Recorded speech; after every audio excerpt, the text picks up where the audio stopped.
sometimes the mixing of the languages makes the person at the other end understand better what we are meaning, especially in the meat business, because there is a big German influence in this business.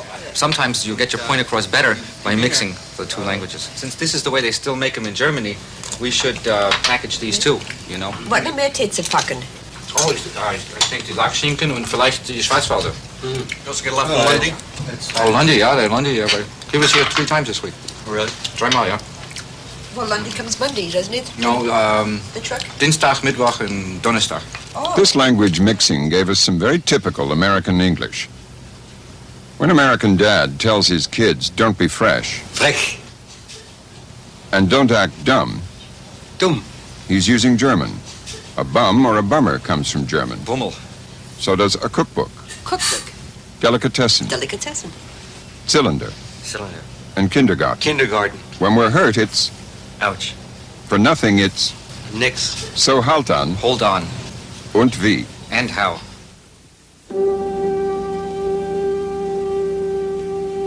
The Jewish immigrants from Central Europe also spoke a variety of German known as Yiddish. The novelist Henry James visited the Lower East Side and described what he heard. We shall not know it for English, he wrote disdainfully. In fact, today, American English owes much of its vitality to these newcomers.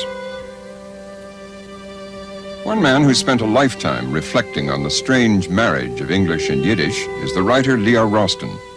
English today in the United States and in England has incorporated around 300 words which are Yiddish and have become part of English. The word chutzpah is very well known as unmitigated gall. And there's no English word quite like it, partly because of what's called the uvular fricative. The word yenta for gossip. The word ganef has long been part of English for a thief, a crook. The word schmaltz in the theater for overacting, over-sentimentalization. Vaudeville theater and popular music gave many Lower East Siders their first big break. Radio was a golden age for Jewish gag writers and comics. How do you do, sir? Are you a doctor? I'm a doctor. I'm dubious. I'm glad to know you, Mr. Dubious. I'm very glad to sit down, Mr. Dubious. I'm still dubious. Movie stars, moguls, writers, and directors scripted Yiddish turns of phrase into the laugh lines of 20th century entertainment. TV, too, has helped to make Yiddish perhaps the most influential of immigrant languages. Well, let's see how we stand. Flat-footed.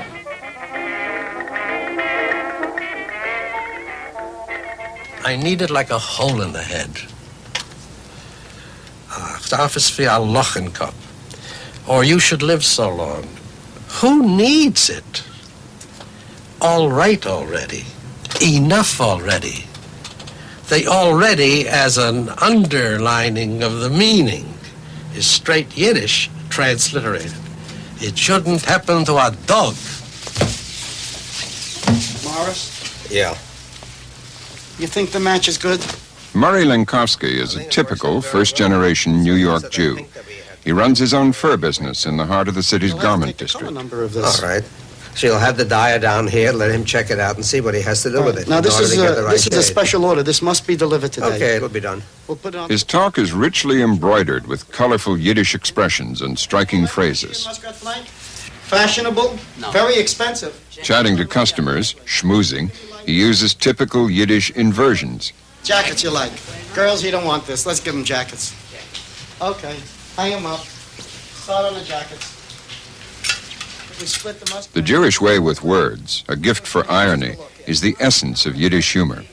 That's a bagel and lox coat. Sunday morning, you go to Bagel and Lox and... You make them here, please? Right here. Right on these premises with our own little hands. No, you can't get decent lox and bagel. Right? Man, it's all right. The Yiddish word schmutter means rag. Today, it's come to refer to fashion. In New York's 7th Avenue Fashion District, Murray Lenkowski has eaten breakfast and lunch in the same restaurant, Hershey's, for 30 years.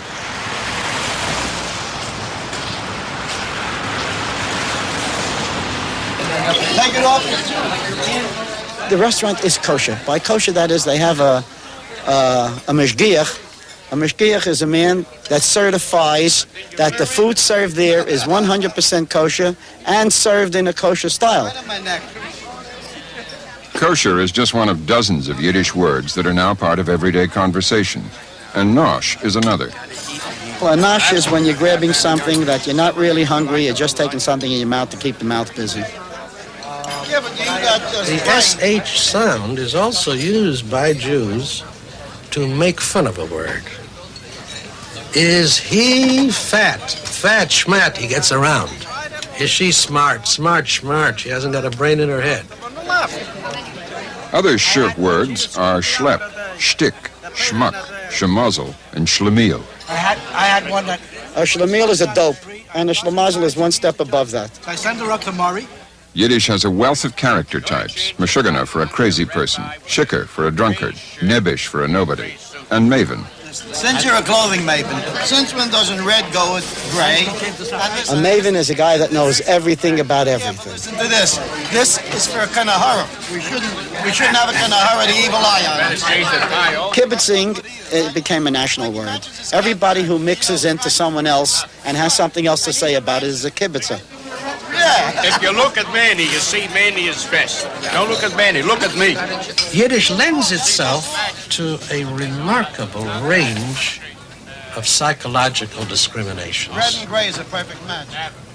It's steeped in sentiment, and it's sluiced with sarcasm.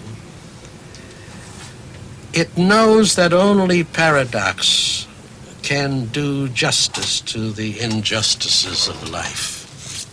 It adores irony, because the only way the Jews could retain their sanity was to view a dreadful world with ironic and astringent eyes.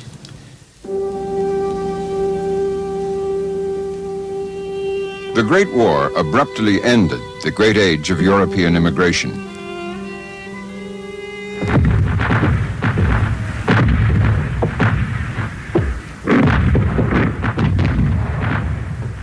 By 1918, the United States had sent 3 million doughboys to help their former British enemies over there. Over there, send the word over there, that the Yanks are coming, the drum tumming everywhere. So prepare, say a prayer, send the word to beware. We'll be over, we're coming over, and we won't come back. Men who had come to the New World as immigrant Europeans returned as English-speaking Americans. The war and war movies changed their adopted language, adding phrases like over the top, no man's land, digging in, and shell shock.